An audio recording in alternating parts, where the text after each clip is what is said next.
लेकिन हम शुरुआत करेंगे एक ऐसी खबर से जिसे सुनने के बाद पूरा अमेरिका अब परेशान है। देखिए, खबर यह है कि क्या ईरान ने एनपीटी से यानी न्यूक्लियर प्रोलिफरेशन ट्रीटी से बाहर आने का फैसला कर लिया है, और क्या पिछले चंद घंटों के अंदर या पिछले कुछ दिनों के अंदर, एक दो दिन के अंदर ईरान में यह सहमति हो गई है कि अब ईरान को न्यूक्लियर टेस्ट करना चाहिए।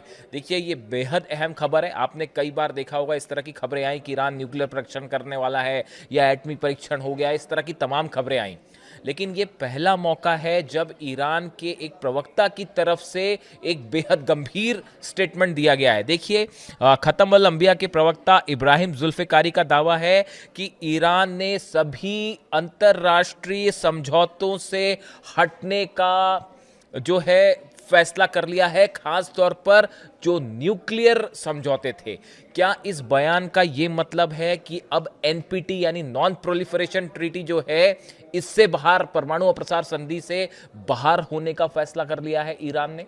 देखिए, इसके साथ ही यह भी कहा है ईरान ने कि हम किसी भी परमाणु मुद्दे पर कोई बात ही नहीं करेंगे। यानी वो यूरेनियम पे बातें और जो तमाम बातें आ रही थी, अब ईरान ने फैसला कर लिया है कि अब न्यूक्लियर पॉलिसी पर, यूरेनियम पर किसी तरह की कोई बातचीत होगी ही नहीं। देखिए, ईरान की सेना ने कह दिया कि जो ईरान की जनता चाहती है, अब उसी के हिसाब से ईरान में हर फैसला होगा। अगर जनता चाहेगी जंग तो जंग, जनता कहां चाहती है टारगेट करे ईरान, वहां पे मिसाइल्स दागी जाएगी।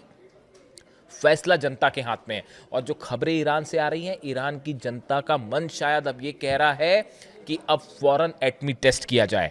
देखिए, ईरान की तरफ से कहा गया है, जो प्रवक्ता है इब्राहिम जुल्फिकारी की तरफ से कहा गया है कि न्यूक्लियर बॉम्ब बनाना या ना बनाना या एटमी जो पॉलिसी है, ये हमारा सॉवरेन राइट है, हमारा संप्रभु अधिकार है। इसमें अमेरिका कोई नहीं होता है बताने वाला कि हमें क्या करना है।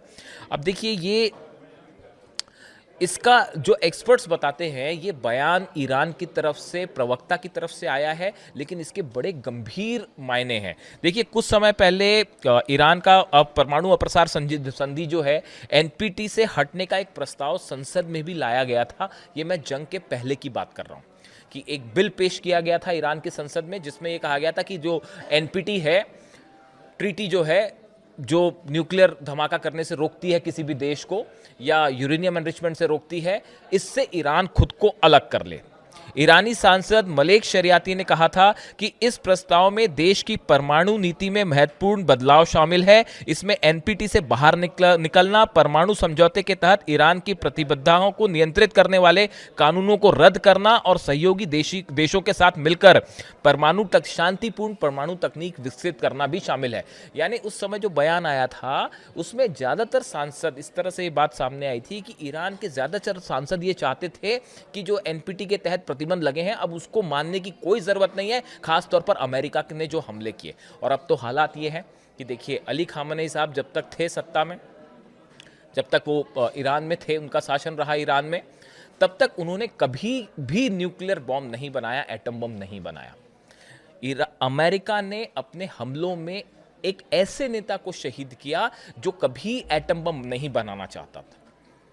यानी कहने का मतलब यह है कि जिस कारण को बता के ईरान पर हमला किया गया कि ईरान एटम बम बना रहा है, ईरान न्यूक्लियर बम बना रहा है, असल में ऐसा कुछ नहीं था। अमेरिका ने सरासर एक झूठ बोलकर ईरान पर हमला किया और अली खामेनी साहब को असैसिनेशन किया गया। उसकी बुनियाद सिर्फ एक झूठ थी। इस तरह के तमाम कमेंट्स जो हैं वो ईरान से देखने को मिल रहे हैं, कई एक्सपर्ट्स ये बात कह रहे हैं। लेकिन अब जब अली खामेनी साहब का असैसिनेशन होता है, छोटे छोटे बच्चों का कत्ल होता है, ईरान पर हमले होते हैं, इंफ्रास्ट्रक्चर को, हॉस्पिटल्स को निशाना बनाया जाता है, उसके बाद अब ईरान की जनता कह रही है कि अब जो है किसी तरह का कोई प्रतिबंध मानने की जरूरत नहीं है। और ईरान के प्रवक्ता का ये बयान बता रहा है कि ईरान ने बड़ा फैसला कर लिया है, शायद वो एटमी टेस्ट का फैसला है। अब यूरेनियम एनरिचमेंट रुकेगा नहीं, बल्कि तेजी से आगे बढ़ेगा।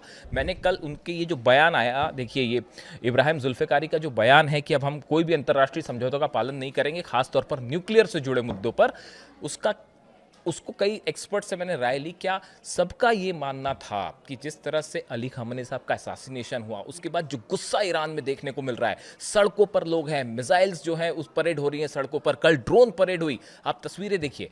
उसके बाद ईरान का जो मूड है जनता का, किसी भी स्तर पे किसी तरह की बातचीत ईरान की जनता नहीं करना चाहती। इसका मतलब ही अब ये है कि अगला कदम मामला एटमी जो है शायद फैसला हो चुका है या उससे जुड़ी कोई भी जानकारी कभी भी सामने आ सकती है। देखिए एनपीटी जो है, छोटे में अगर हम समझना चाहें, नॉन प्रोलिफरेशन ट्रीटी जो है 1968 में शुरू हुई थी। 1970 में इसे लागू किया गया। इसका उद्देश्य परमाणु हथियारों के प्रसार को रोकना, निशस्त्रीकरण को बढ़ावा देना और शांतिपूर्ण परमाणु ऊर्जा के उपयोग को प्रोत्साहित करना है।